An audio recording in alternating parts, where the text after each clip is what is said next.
चल रहा है।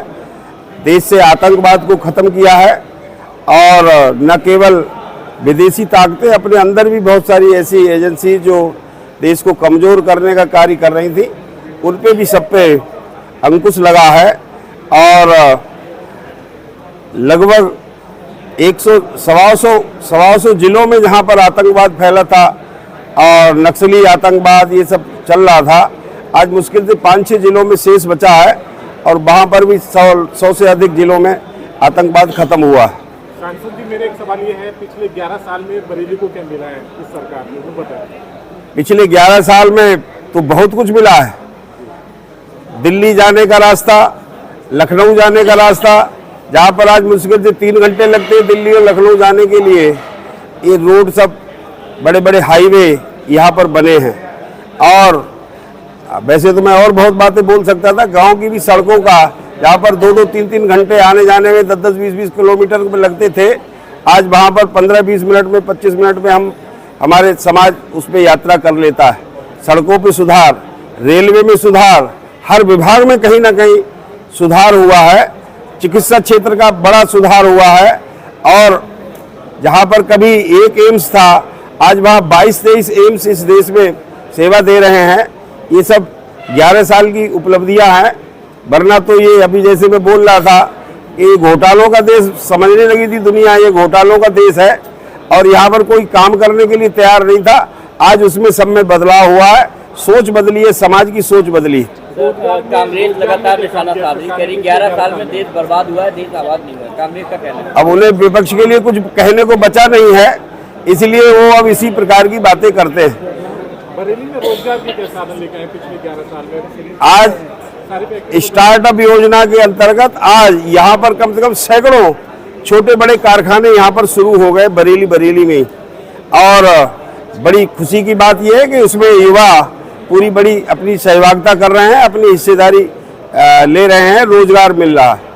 ये यहाँ इस शहर की बातें, बरेली शहर में ही इतनी इकाइयाँ छोटी बड़ी स्थापित हुई हैं और बड़े बड़े अच्छे शिक्षण संस्थान यहाँ पर हो गए और इंजीनियर्स हैं, ये सब लोगों को रोजगार मिलना शुरू हुआ है। सांसद जी, रोजगार के आंकड़े मिल पाएंगे? कितने लोगों को रोजगार दे दिया आपने?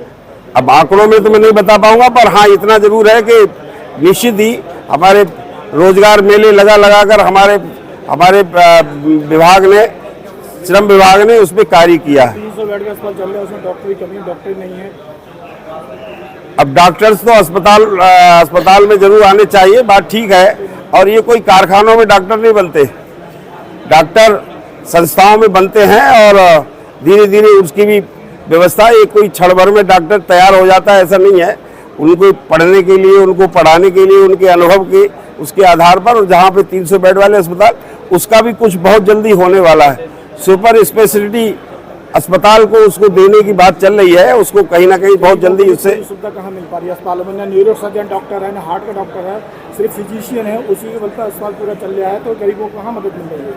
गरीबों को मदद मिलेगी, निश्चित मिलेगी और अस्पतालों में डॉक्टर्स वगैरह की व्यवस्था होगी और सरकार इसमें प्रयत्नशील है।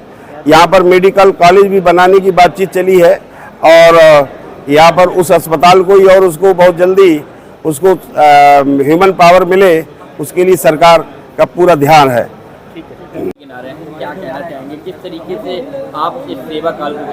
देखिए, माननीय मोदी जी ने 11 वर्ष का जो सेवा काल है वो अति महत्वपूर्ण इसलिए है कि सबसे पहले आम नागरिक को सुरक्षा की गारंटी होती है। तो आज देश में आम नागरिक सुरक्षित है। सुरक्षा 2 तरीके की होती है, आंतरिक सुरक्षा और बाहरी सुरक्षा।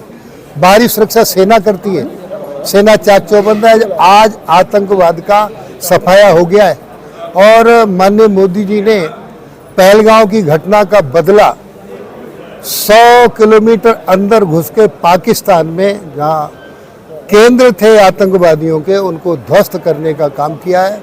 इतना ही नहीं, दुनिया के देशों में आतंकवाद जो पाकिस्तान पालता था, सांसदों का एक समूह भेजकर ये बताने में माननीय मोदी जी ने महारत हासिल कर ली कि पाकिस्तान आतंकवाद और आतंकवादियों को पालकर देश में अमन शांति को भंग करने का काम करता है।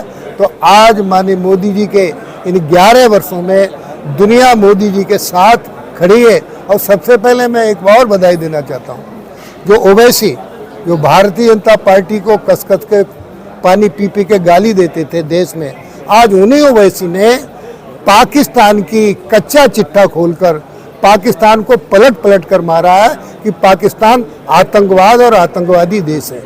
मंत्री जी, अखिलेश कह रहे हैं कि 11 साल केंद्र सरकार के, 9 साल राज्य सरकार के हो गए हैं, इस 20 साल का हिसाब देना चाहिए और कमीशन को लेकर झगड़े हो रहे हैं। देखिए, अखिलेश जी के समय कुछ नहीं हुआ, कानून व्यवस्था ध्वस्त थी, गुंडों का राज था, अपराधी जमीनों पर कब्जे करते थे, आम नागरिक त्रस्त था।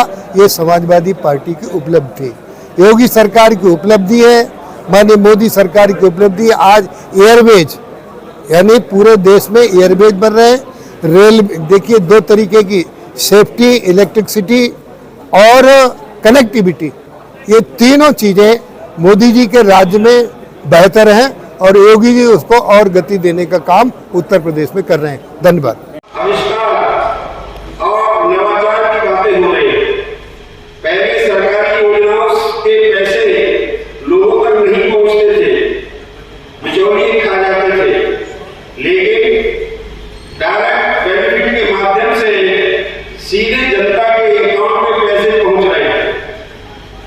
पहले इलाज के लिए सोचना पड़ता था, अब आयुष्मान भारत योजना से अस्पतालों में मुफ्त इलाज होता है।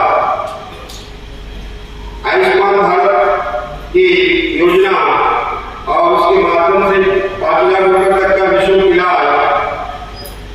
पहले हम इंपोर्ट पर आश्रित थे,